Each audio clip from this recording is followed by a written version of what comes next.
The Vatican, known as the seat of the Catholic Church, is an ecclesiastical state in the heart of Rome with an area of just 0.44 square kilometers and a population of 453 people. Despite its small size, it has significant influence. However, behind its facade of power and sanctity, dark secrets are emerging that are slowly coming to light. In the Vatican, one of the most unusual trials in human history took place, the Cadaver Synod. In 897, Pope Stephen VI ordered the exhumation of his predecessor, Pope Formosus, to put him on trial. Posthumously accused of perjury and illegally usurping the papacy, the corpse was subjected to public humiliation, such as the cutting off of the fingers used for blessings, and was finally thrown into the Tiber River. This vindictive act caused discontent among the Romans, sparking a revolt that led to the imprisonment and strangulation death of Stephen VI. Despite advances in science and psychology, the Roman Catholic Church continues to support exorcisms, practiced since the Middle Ages. The late chief exorcist, Father Gabriele Amorth, is known for having performed around 130,000 exorcisms. In 2018, about 250 priests attended the annual exorcism school in the Vatican. Pope Francis has even advised turning to exorcists for spiritual disturbances, maintaining a firm and independent stance from scientific opinions. In 1970, the story of the three secrets of Fatima emerged. Visions and prophecies revealed to three young Portuguese shepherds in 1917. The third secret, only partially disclosed in 2000, described an attempted assassination of Pope John Paul II in 1981. Many believe that not all the content of the letter has been revealed, keeping the mystery alive. The Catholic Church has established a special tribunal, the Apostolic Penitentiary, which examines cases of sins so grave that only the Pope can grant forgiveness.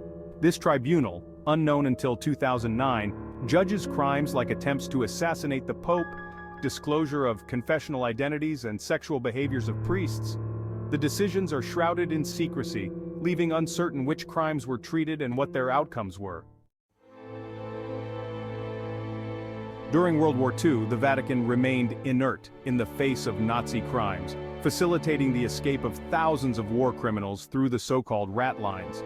Figures like Franz Stangl and Adolf Eichmann escaped thanks to the help of the Catholic Church and the Red Cross, which provided travel documents despite awareness of the atrocities committed. In 2017, Pope Francis officially apologized to the victims of the 1994 Rwandan genocide, which saw numerous clergy members implicated. During the genocide, over 800,000 Tutsi and moderate Hutus were murdered. Some clergy members contributed to the massacres using churches as killing sites. Incidents like the massacre of about 5,000 people in a church highlight the involvement of some priests. In the Vatican's secret archives is a feared book, the Grand Grimoire, considered the most dangerous book of spells in history. Written around 1520, it contains instructions on how to create talismans and summon demons. The most disturbing spell describes how to summon Lucifer himself. Although many copies exist, it is believed that the original version kept by the Church is unique and powerful. In 2012, the Vatileaks scandal exposed severe cases of corruption within the Vatican. Letters and memos between Pope Benedict XVI and his secretary revealed financial issues and bribes received for papal audiences. This scandal exposed the vulnerability of clergy members to blackmail and damaged the Vatican's reputation. The obelisk at the center of St. Peter's Square is of Egyptian origin and was stolen by the ancient Romans. Dating back about 4,500 years, it was brought to Rome by Emperor Caligula. The presence of this stolen relic as a main monument in the heart of the Vatican raises several reflections.